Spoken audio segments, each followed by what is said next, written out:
बिस्मिल्लाहिर्रहमानिर्रहीम। Dear student, अस्सलाम वालेकुम। हम लोग चैप्टर पढ़ रहे थे, चैप्टर नंबर 13 10th क्लास। आज का बेटा जी हमारा इंपॉर्टेंट 3-4 टॉपिक्स हैं। उम्मीद है आप तवज्जो देंगे और बड़ी इंटरेस्टिंग चीजें हमने समझनी है। पहला क्लास हमारा टॉपिक है आज का chapter number 13 10th class 13.8 different types of capacitor. Capacitor की मुख्तलिफ अक़साम। भाई कैपेसिटर जो होते हैं इनके मीडियम के लिहाज से कि प्लेटों के दरमियान में कौन सा मीडियम है, प्लेटों के दरमियान में जो एरिया है, फासला है, उसके लिहाज से कैपेसिटर की कई किस्में होती हैं। एक होते हैं इलेक्ट्रोलाइटिंग कैपेसिटर, जिनमें केमिकल रिएक्शन की वजह से चार्ज स्टोर किया जाता है। अच्छा, एक कैपेसिटर होते हैं फिक्स कैपेसिटर। फिक्स कैपेसिटर क्या होते हैं? ऐसे कैपेसिटर जिनकी कैपेसिटेंस की कीमत तब्दील नहीं होती। फर्स्ट में ये आपके पास एक कैपेसिटर है, उसकी दो धाती प्लेटें हैं। इनको जब हमने चार्ज करना है बैटरी से, ये देखें एक पॉजिटिव टर्मिनल एक नेगेटिव टर्मिनल। इलेक्ट्रोस्टैटिक इंडक्शन की वजह से एक प्लेट पर, फर्स्ट में ये ए प्लेट है, ये बी प्लेट है। ए प्लेट पर पॉजिटिव चार्ज है, बी प्लेट पर क्या है? नेगेटिव चार्ज है। अगर इन प्लेट के दरमियान का एरिया, ये वाला, ये चीजें, ये एरिया कहलाता है, ये एरिया तब्दील ना हो और इनकी कैपेसिटेंस की कीमत तब्दील ना हो, यानी इनके चार्ज को स्टोर करने की सलाहियत तब्दील ना हो, तो ऐसे, और इनका एरिया भी तब्दील ना हो, प्लेटें भी अपनी जगह पर यानी कि फिक्स रहें और प्लेटें मूव भी ना कर सकें, तो ऐसे कैपेसिटर कहलाते हैं फिक्स कैपेसिटर। एक होते हैं वेरिएबल कैपेसिटर्स। वेरिएबल कैपेसिटर में क्या करते हैं हम लोग? एक तो पता है क्या करते हैं हम लोग? इनके अंदर ये अरेंजमेंट रखते हैं कि ये जो दो धाती प्लेटें हैं, इनके दरमियान में हम फासले को बढ़ा, एरिया जो है इनका एरिया भी क्या कर सकते हैं? कम या ज्यादा हो सकता है प्लेटों का, यानी इनकी लंबाई चौड़ाई कम हो सकती है। दूसरी बात, इनके दरमियान डिस्टेंस भी, ये चीज, डिस्टेंस को भी हम बढ़ा सकते हैं, कम कर सकते हैं। डेफिनेटली इनके दरमियान डिस्टेंस बढ़ाएंगे, चार्ज को स्टोर करने की सलाहियत क्या हो जाएगी? कम हो जाएगी। इनको नजदीक लेकर आएंगे, चार्ज को स्टोर करने की सलाहियत क्या हो जाएगी? ज्यादा। अगर इसकी धाती पतरी, इसकी लेंथ बढ़ा देंगे, यानी कि यहाँ से ये लेंथ फर्स्ट इतनी है, इतनी कर देंगे, ये लेंथ इतनी कर देंगे, तो उस पर जो चार्ज आ रहे हैं, फर्स्ट में आप इस पर चार्ज आ रहे हैं 1 2 3 पॉजिटिव, इस पर कितने आ रहे हैं? नेगेटिव 3। तो हम फर्स्ट में इसकी अगर लेंथ को बढ़ा दें इस तरह से, तो डेफिनेटली इस पर क्या आ जाएंगे? मजीद इस पर पॉजिटिव चार्ज आएंगे, मजीद नेगेटिव चार्ज आएंगे। तो चार्ज को स्टोर करने की सलाहियत इसमें हम क्या कर सकते हैं? बढ़ा भी सकते हैं और कम भी कर सकते हैं। तो ये कैपेसिटर कहलाते हैं वेरिएबल कैपेसिटर। इसके बाद टॉपिक है यूजेस ऑफ कैपेसिटर। कैपेसिटर का इस्तेमाल किन में किया जाता है? कैपेसिटर का इस्तेमाल तकरीबन बिजली की तमाम अप्लायंसेस में किया जाता है। मसलन एग्जॉस्ट फैन में, वॉशिंग मशीन में, एयर कंडीशनर में, फ्रिज में, और दूसरे कंप्यूटर सर्किट्स में, और दूसरी बात ये क्या है, फैन वगैरह, इन तमाम चीजों में कैपेसिटर का इस्तेमाल किया जाता है।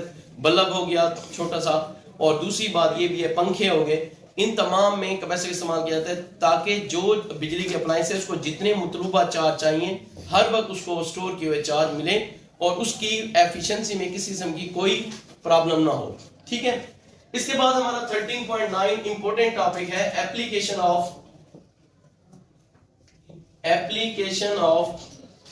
Electrostatic induction. अच्छा, अब इसको पता है क्या, हम दोबारा रिवाइज करते चलें। शुरू में इलेक्ट्रो क्या होता है? चार्ज, और स्टैटिक क्या होता है? रेस्ट। तो दूसरे लफ्जों में हम इस पूरे चैप्टर में पढ़ते हैं चार्जेस के बारे में और उनकी रेस्ट हालत के बारे में। और इलेक्ट्रोस्टैटिक इंडक्शन क्या था? एक चार्ज पार्टिकल के नजदीक हम नॉन चार्ज पार्टिकल लाते थे, और अगर नॉन चार्ज पार्टिकल पर भी चार्ज की तरतीब आ जाए, उस पर भी चार्ज पैदा हो जाए, तो इसको कहते हैं इलेक्ट्रोस्टैटिक इंडक्शन। अब इसके रोजमर्रा जिंदगी में क्या फायदे हैं, कहाँ कहाँ इसको इस्तेमाल किया जाता है, या इससे हमें क्या क्या नुकसान हो सकते हैं, तो उसको आज हम डिस्कस करने जा रहे हैं। तो पहला ये जो टॉपिक हम आज पढ़ रहे हैं, एयर क्लीनर। भाई एयर क्लीनर बनाए गए हैं इलेक्ट्रोस्टैटिक इंडक्शन की वजह से। सबसे पहले हमें सोचना चाहिए एयर क्या है? हवा, जिसमें हम सांस लेते हैं। ये मिक्सचर ऑफ गैसेज है, मिक्सचर ऑफ डस्ट पार्टिकल्स है, मिक्सचर ऑफ क्या है? पोलन्स है। इसमें काफी सारी चीजें क्या होती हैं? मिक्स होती हैं। अब क्या क्या होता है, ऐसे लोग जो खासतौर पर अस्थमा के मरीज होते हैं, दमे के मरीज होते हैं, या जिन्हें खासतौर पर सांस की बीमारियां होती हैं, जैसे आजकल मौसम खराब है तो ये कह रहे हैं कि स्मोक है, और स्मोक क्या है हमारे यानी कि क्या कर रही है, लंग्स को बुरी तरह से इफेक्ट कर रही है। तो लोग N95 मास्क पहनते हैं, तो हम देखेंगे N95 मास्क किस तरह से काम करता है, और उसमें भी क्या, उसमें भी इलेक्ट्रोस्टैटिक इंडक्शन का इस्तेमाल किया जाता है। उसमें भी एक मैग्नेट लगाया जाता है, वो जो डस्ट पार्टिकल होते हैं चार्ज, वो उसको क्या, जब वो आकर टकराते हैं N95 से, तो फ्रिक्शन की वजह से वो खुद चार्ज हो जाते हैं, अंदर चार्ज होते हैं। तो एक और प्लेट लगाई जाती है, मैग्नेटिक प्लेट होती है, जो प्योर N95 मास्क होता है, आम मास्क की बात नहीं कर रहा। उस पर अपोजिट चार्ज होते हैं, पॉजिटिव नेगेटिव अट्रैक्ट करते हैं, वो वहीं पर अटक कर रह जाते हैं। प्लेट अंदर जो होती है, मैग्नेटिक प्लेट लगाई जाती है, और हवा फिल्टर होकर अंदर जाती है। और यही वजह है कि हम लोग यूं करते हैं, वो N95 मास्क होता है, उसको पहनते रहते नहीं, उसको हम ज्यादा यूज कर सकते हैं 3-4 दिन, हफ्ता। उसको हम धो भी नहीं सकते, क्योंकि अगर उसको धोएं तो उसके अंदर जो इलेक्ट्रो प्लेटिंग होती है, उसके अंदर जो मैग्नेट प्लेट होती है, उसका जो चार्ज को स्टोर करने की सलाहियत होती है, या चार्ज की सलाहियत, वो खत्म हो जाती है, फिर वो किसी काम का नहीं होता। ठीक है, तो वो भी इसी सूल पर काम करता है। सेम इस तरह से एयर क्लीनर इस्तेमाल करते हैं, अक्सर ऐसे होते हैं घरों में, या क्या होता है, डस्ट पार्ट, जब हम डस्टिंग करते हैं धूल उड़ जाती है, तो वो फिर क्या करते हैं, एयर क्लीनर का इस्तेमाल करते हैं। वो एयर क्लीनर क्या करता है, डस्ट पार्टिकल को क्या कर लेता है, कैच कर लेता है, हवा साफ हो जाती है। वैक्यूम क्लीनर भी इस तरह काम करता है, कारपेट क्लीनर भी इस तरह। अब देखिए, इस तरह मैं आपको दिखा रहा हूँ एयर क्लीनर के अंदर की जो स्ट्रक्चर है वो दिखा रहा हूँ, और उसको समझा रहा हूँ इलेक्ट्रोस्टैटिक इंडक्शन होता है कैसे। सबसे पहले फर्स्ट करें, हमारे पास एक क्या आ रहा है, एयर क्लीनर आ रहा है। फर्स्ट करें, यहाँ से हवा जो है इस किस्म की, ये एयर क्लीनर है, और हवा यहाँ से एयर साफ होके निकल रही है। और कैसे साफ होके निकल रही है देखें। और यहाँ पर जबकि मैं आपको दिखा रहा हूँ, ये डस्ट पार्टिकल्स हैं, हम यहाँ पर लिख रहे हैं डस्ट पार्टिकल्स। डस्ट पार्टिकल जब हवा है आकर इनके क्या करती है, इससे टकराती है, तो बाय रबिंग चार्ज हो जाता है। चार्ज होने से सबसे पहले इसके अंदर क्या की जाती है, एक प्लेट होती है पहले जिस पर क्या हम जानू के एक किस्म के चार्ज कर लेते हैं। फर्स्ट कहेंगे पॉजिटिव चार्ज, तो हवा जब आएगी या डस्ट पार्टिकल जो आएंगे वो कौन से चार्ज हो जाएंगे, पॉजिटिव चार्ज। फिर उसके अंदर एक प्लेटिंग होती है इस तरह की, ये प्लेटिंग होती है, इसके अंदर क्या होते हैं, नेगेटिव चार्ज हो जाते हैं ये। अब आप देख रहे हैं, जब जैसे ही डस्ट पार्टिकल आएंगे, ये फर्स्ट कहें डस्ट पार्टिकल आ रहे हैं, तो पहले वो यहां से आए, टकराए, पॉजिटिव चार्ज हो गए।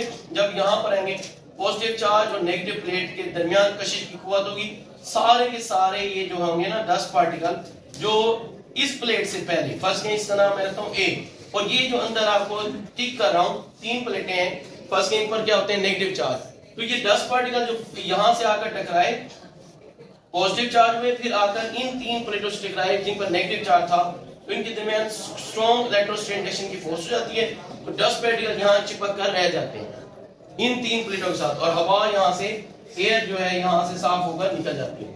इस तरह से ये एयर प्लेट यानी कि एयर क्लीनर होता है। आप लोग पेपर अपने प्रिंट करवाते हैं, फोटोकॉपी करवाते हैं, फोटोस्टेट करवाते हैं, या पाउडर पेंटिंग करवाते हैं, उसमें भी यही असूल इस्तेमाल किया जाता है इलेक्ट्रोस्टैटिक इंडक्शन का। पहले जो पेज जिसको आपने कॉपी करना है, उसको एक किस्म का चार्ज कर दिया जाता है।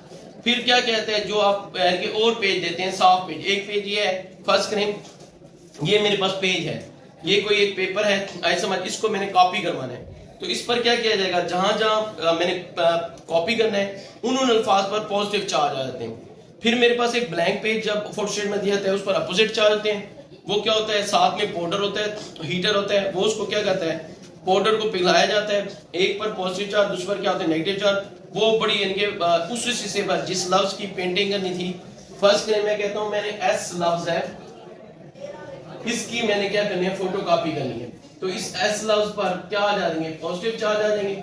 फिर मैं एक पेज और डालूंगा उस पर जिस पर मैंने उसको प्रिंट करना है, उस पर नेगेटिव चार्ज आएंगे। पाउडर इसके अंदर होता है फोटोस्टेट मशीन में, वो क्या करता है, एक हीटर होता है, पाउडर को पिघलाता है, वो आकर इन जगहों पर नेगेटिव चार्ज पाउडर आकर चिपक जाएगा, तो ये मजबूत क्या हो जाती है, पेंटिंग हो जाती है। और ये भी किस असूल पर होता है, यानी कि इलेक्ट्रोस्टैटिक इंडक्शन की वजह से। सेम इसी तरह से ऐसे समझ, हम लोग कार को पेंटिंग करते हैं, कार को पेंटिंग करने का भी यही तरीका होता है और मजबूती से पेंट हो जाता है। फर्स्ट नहीं, हमारे पास कार है, तो क्या करते हैं, ऐसे समझ, हम इसको पहले अपनी मर्जी का चार्ज कर देते हैं। फर्स्ट में हमने इसको पूरी बॉडी को पॉजिटिव चार्ज कर दिया।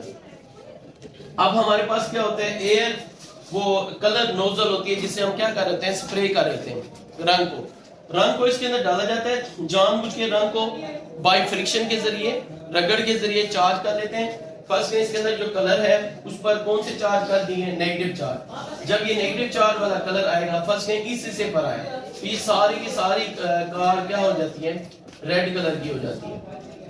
और ये देखें, ये देखें रेड कलर चार्ज, और ये भी क्या स्ट्रॉन्ग इलेक्ट्रोस्टैटिक इंडक्शन फोर्स की वजह से हो जाता है। तो ये काम भी सारा किसकी वजह से हुआ, आइए समझिए, इलेक्ट्रोस्टैटिक इंडक्शन की वजह से, जिसमें हमने क्या किया, एयर क्लीनर किए, फोटोस्टेट मशीन फोटोकॉपियर किया, और क्या यानी कि क्या है, कार स्प्रे पेंटिंग जिसे कहते हैं, स्प्रे पेंटिंग। इस तरह कारों पर, फ्रिजों पर इसमें पेंट किया जाता है, और वो पेंट क्या होता है, बार बार गाड़ी को हम सर्विस के लिए भेजते हैं, धोते हैं, तो वो बड़े अच्छे तरीके से कलर रहता है और उसका कलर उतरता नहीं है। अगर आम कलर हम बुरश की मदद से करते तो वो देखें कहीं ना कहीं से उतर जाता है और इतना वो बाउंड नहीं रहता और इतना परमानेंट नहीं रहता, जबकि इलेक्ट्रोस्टैटिक इंडक्शन की वजह से किए जाने वाला कलर काफी अर्से तक रहता है। ये तो अब तक हमने पढ़े इसके फायदे। अब इलेक्ट्रोस्टैटिक इंडक्शन के नुकसान भी हैं। इसका पहला नुकसान ये होता है कि लाइटनिंग होती है। आई समझ, लाइटनिंग का मतलब ये है कि आसमानी बिजली होती है, और आपको बता दें पहले आसमानी बिजली बहुत खतरनाक है। आप ये देख लें कि आसमानी बिजली की एक गरज चमक में तकरीबन कोई 1000 मिलियन जूल एनर्जी होती है, और वो इतनी एनर्जी है कि आप एक केतली का अगर पानी लें, उसको आप 2 हफ्ते तक मुसलसल गर्म करें, ठंडी हो, मुसलसल हो, गर्म करें, ठंडी हो, फिर गर्म करते रहें। एक केतली के पानी को 2 हफ्ते तक मुसलसल अगर आप उसको गर्म करते रहें तो फिर भी एनर्जी कम नहीं होगी। सेम इसी तरह से अगर 10⁻⁷ आई समझ, यानी कि एक के आगे 1 2 3 4 5 6 7 नंबर गिन सकते हैं आप, इतने अगर बल्ब हो और हर बल्ब की पावर 100 वाट हो, तो आप उन सबको जला दें एक साथ, तो उनकी जितनी चमक होगी उसी एक चमक से एक बिजली जो आसमानी बिजली की सिर्फ गरज होती है, चमक होती है, उससे कहीं ज्यादा होगी। यानी इसको बात को समझे, ये देखें यूनिट 10 100 1000 10,000, अब ये क्या हुआ, लाख 10 लाख 1 करोड़। 1 करोड़ अगर आपके पास बल्ब है और 1 करोड़ बल्ब इतने हैं कि वो 100 वाट का एक बल्ब है, तो आप देख लें कितनी पावर हो जाएगी, और वो एक गरज चमक से उनसे जितनी रोशनी पैदा होगी उससे कहीं ज्यादा होगी। और आप ये देख लें वो इतनी पावरफुल होती है आसमानी बिजली कि ये पत्थरों और ईंटों से, बल्कि ईंटों से मजबूत होते हैं पत्थर का बना हुआ घर हो तो उसको भी जला के राख कर देंगे, तो इतनी ज्यादा होती है। और वो बिजली कैसे पैदा हो जाती है, ये देखें। फर्स्ट सबसे पहले क्लाउड कैसे बनता है, बादल कैसे बनते हैं, ह्यूज, ये क्या होते हैं, मास होते हैं ऑफ वाटर का, वाटर वेपर्स का। पानी बुखारत बन के जब ऊपर जाता है, एटमॉस्फेरिक प्रेशर अगर ज्यादा हो जाए, ठंडक पड़ती है, तो वो क्लाउड की शक्ल तैयार कर लेते हैं। अब मैं तस्वीर से इसको समझाने की कोशिश कर रहा हूँ। फर्स्ट थिंग, ये एक बादल है, ये आ रहा है, एक बादल ये है, ये आ रहे हैं, ये इस तरफ जा रहा था, ये इस तरफ। जब ये बादल आएंगे और आपस में टकराएंगे, तो टकराएंगे, वैसे भी इन बादल में क्या है, हवा से भी टकराएंगे, तो हवा से टकराने से क्या हो जाता है, फ्रिक्शन पैदा होती है। अक्सर आप देखें, हम गाड़ी में सफर कर रहे होते हैं, गाड़ी में सफर करते हैं तो हमारे हवा हमारे कपड़ों को लग रही होती है, खास तौर पर रेशमी कपड़े, वो जल्दी चार्ज हो जाते हैं। क्यों कहा जाता है, अगर किसी गाड़ी में अगर काफी सारे लोग सवार हों तो उनके कपड़े चार्ज होते हैं, अचानक वो नीचे ना उतरे। अगर सारे के सारे सब पैसेंजर एक ही साथ नीचे उतरेंगे तो कहीं ना कहीं चार्ज डिस्पोज हुए, और अगर करीब में पेट्रोल जैसी चीज मिल गई, मसलन हम लोग ट्रिप पर जा रहे हैं, कहीं जा रहे हैं, पेट्रोल पंप आया है, गाड़ी वाले ने कहा मैंने पेट्रोल डलवाना है, तो स्टूडेंट्स को चाहिए, पैसेंजर को चाहिए एक साथ ना उतरे, तो वो पता है क्या होगा, जैसे ही यानी कि वो हम लोग नीचे उतरेंगे, हवा लगेगी हमारे कपड़ों से, हमारे कपड़े क्या हो जाएंगे, चार्ज होंगे। जैसे चार्ज को अपोजिट चार्ज मिलेगा और कोई ना कोई अल्लाह ना करे पेट्रोल जैसी चीज मिल गई, चिंगारी होगी, वो पूरा यानी कि पेट्रोल पंप ब्लास्ट हो सकते हैं। अक्सर आप जाएं, पेट्रोल पंप पर लिखा होता है मोबाइल बनाओ, तो उस पर कांटे का निशान किया होता है कि मोबाइल यूज नहीं करना। अक्सर लोग ये गलत करते हैं, उसमें भी इलेक्ट्रोस्टैटिक इंडक्शन वैसे क्या है, आग का धमाका होता है। पहले तो हम इसको डिस्कस कर लेंगे। फर्स्ट ये बादल थे, इस पर पॉजिटिव चार्ज हो गए रगड़ने से, अब ये फर्स्ट में क्या हुए, नेगेटिव चार्ज हुए। अगर और ये पॉजिटिव नेगेटिव अट्रैक्ट करते हैं तो ये आपस में जुड़ने की कोशिश करेंगे, जुड़ेंगे, या पॉजिटिव आएगा तो एक दूसरे दफा करेंगे, तो इससे बहुत ज्यादा क्या होते हैं, एक तो आवाज पैदा होगी जब आकर ये क्या होगा, और दूसरी बात ब्रिलियंस होगी, स्पार्किंग होगी, जिसे हम कहते हैं बिजली भाई चमकी है। वो देखें बारिश हुई है, बादल गरजे होते हैं तो बिजली ऐसे चमकती है, कड़ इस किस्म की आवाज आती है। अब वो अल्लाह ना करे अगर जमीन पर ये फर्स्ट ने अर्थ है, जमीन पर कहीं भी अगर फर्स्ट ने ये पॉजिटिव चार्ज था बादल और जमीन पर यहाँ पर हुए नेगेटिव चार्ज, तो ये वाला बादल की रोशनी क्या चार्ज फौरन से क्या आएंगे, नीचे आएंगे, तो वो ये खतरनाक हो सकते हैं, ठीक है ना। और अगर इस बादल को फर्स्ट नेगेटिव चार्ज है, कहीं पॉजिटिव चार्ज मिले तो ये भी खतरनाक होता है। अब इस चीज से बचने के लिए बड़ी बड़ी बिल्डिंग्स होती हैं, क्योंकि आकर बाद को नुकसान किसको होता है, ये भी आप समझने की बातें बोर्ड में आ सकते हैं एनुअल एग्जाम में, कि बिजली अगर आसमानी कंसेप्चुअल क्वेश्चन में एनालिटिकल, अगर बिजली अल्लाह ना करे आसमानी बिजली गिरे तो सबसे ज्यादा खतरा कौन सी बिल्डिंग को होगा। अब मैं आपको फर्स्ट बिल्डिंग दिखा रहा हूँ। एक बिल्डिंग ये है जो बहुत बड़ी है, ये 7 मंजिला है, और एक बिल्डिंग ये है कि 1 मंजिला है। तो फर्स्ट इस बिल्डिंग का नाम ए है, इस बिल्डिंग का नाम बी है, तो कौन सी बिल्डिंग को ज्यादा खतरा है, ए बिल्डिंग को ज्यादा खतरा है, क्योंकि ये ऊंची है, समझ, तो बिजली आकर पहले इससे टकराएगी और इसका ब्लास्ट, और इसमें ज्यादा वैसे खतरा यूं है कि इसके अंदर डेफिनेटली 7 मंजिला है, तो नुकसान भी क्या होंगे, ज्यादा होंगे। अब जो बड़े बड़े शॉपिंग मॉल्स होते हैं वो इस चीज को बचाने के लिए क्या करते हैं, लाइटिंग कंडक्टर्स का इस्तेमाल करते हैं। अब लाइटिंग कंडक्टर्स क्या होते हैं, अब देख रहे हैं वो बड़े बड़े क्या होते हैं, ये इसको मैं अरेज कर रहा हूँ, ये देखें फर्स्ट में मेटल की बनी होती है तारें, तो बिजली जब आ जाती है तो इनसे क्या करती है, फर्स्ट में इस तरह की बिजली है टकराती है, तो वो क्या करते हैं, इस तार को लेकर जमीन से ग्राउंड कर देते हैं, ये जमीन है, और जमीन आपको खुद पता है जमीन का क्या होता है, मैग्नेटिक इफेक्ट है। जमीन क्या करती है कि चीजों को कशिश करती है, वो जब चार्ज आकर आसमानी बिजली आएगी टकराएगी तो वो बड़े बड़े खंबे टाइप ऊपर बड़े बड़े, आप देखें अक्सर ये होते हैं बिल्डिंगों में ऊपर देखें तो ऐसे खंबे टाइप ये तारें लगी होती हैं मोटी मोटी, उन्हें ही कहते हैं लाइटिंग कंडक्टर्स। वो आकर टकराएगी, फौरन इस चार्ज को क्या करेंगे, कलेक्ट करेंगे, और ये तारें साथ से उनका कनेक्शन से जमीन बोस हो जाएंगे, और सेफली तरीके से वो चार्ज जमीन बोस कर दी जाएंगे, और जो होगा ब्लास्ट का खतरा नहीं होगा। अब जो है एक्सपीरियंस कैसे हो जाता है, बात एक्सपीरियंस आग या धमाका कैसे हो सकता है, आग या धमाका ये इलेक्ट्रोस्टैटिक इंडक्शन की वजह से। अक्सर देखें बड़े बड़े जो पेट्रोल पंप होते हैं इन पर टैंकर आते हैं, पेट्रोल वैसे लफ्ज होता है पेट्रोल, हम इसको पेट्रोल बोल रहे हैं, चलें मिस्टेक कर रहे हैं, लफ्ज है पेट्रोल, लेकिन अगर हम सही लफ्ज बोले तो लोग हम पर हंसते हैं, वो कहते हैं लफ्ज देखो जी इनको पेट्रोल बोलना नहीं आता, लेकिन एक्चुअली लफ्ज है पेट्रोल। पेट्रोल अंग्रेजी जबान का लफ्ज है जिसका मतलब होता है गश्त करना, वो उसकी प्रोनाउंसिएशन अलग है, जैसे पेट्रोलिंग पुलिस होती है, तो लफ्ज है पेट्रोल। पेट्रोल जब आता है ना ये बड़े बड़े पेट्रोल पंप पर, तो वो दूर गाड़ी क्यों खड़ी करते हैं, ये नहीं होता कि ये देखें उसके साथ बड़ा सा एक होज पाइप लगा होता है, और नीचे हमारे वो जेर जमीन क्या होते हैं, खाने होते हैं, बॉक्स बने होते हैं, उसके अंदर भी बड़े बड़े टैंकर पड़ते हैं जिसमें पेट्रोल को जखीरा किया जाता है ताकि सूरज की रोशनी हीट वगैरह ना करे और वो एवेपोरेट ना हो, तो वो टैंकर को दूर रखते हैं। दूर यूं रखते हैं, अगर पाइप फर्स्ट करें, मैं जस्ट ये आप यही चीजें आप रिमाइंड कर लें, इनको मैं अरेज करने जा रहा हूँ और आपको समझा रहा हूँ कि किस तरह पेट्रोल को बाहिफाजत तरीके से पेट्रोल पंप या पेट्रोल पंप में स्टोर किया जाता है। फर्स्ट करें, ये बड़ा टैंकर है, ये इसमें पेट्रोल था, समझ, और ये है पेट्रोल पंप, यहाँ पर ये डिस्टेंस है, तो क्या करते हैं, तो पाइप को तिरछा नहीं रखते, यहां से यूं हम इसके अंदर डिपॉजिट या इसके अंदर ये देखें, ये नीचे से कंटेनर है जेर जमीन, अब ये देखें